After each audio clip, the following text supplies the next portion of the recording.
માત્ર 2.5 વર્ષનો ઋષિવ Kishan Prajapati social media પર છવાઈ ગયો છે। ભક્તિની એવી ઝાંખી કે જ્યાં મોટા લોકો પણ અટકી જાય, ત્યાં નાનકડો ઋષિવ હનુમાન ચાલીસાનું પઠન કરી રહ્યો છે। વિડીયો જોઈને લોકો કહી રહ્યા છે, સાચો સંસ્કાર તો ભક્તિથી જ આવે। ઋષિવનો શાંત મુખ અને ભાવસભર અવાજ લોકોના દિલ જીતી રહ્યો છે।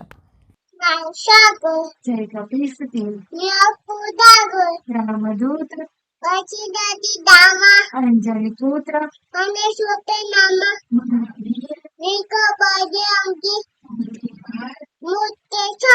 કંચન વરણ कानन कुंडल हाथ व्रज और कांधे मूज संकट तेज प्रताप विद्यावान राम काज प्रभु चरित्र राम लखन सूक्ष्म रूप धरी विकट रूप धरी। Bureau report B1 news Vadodara.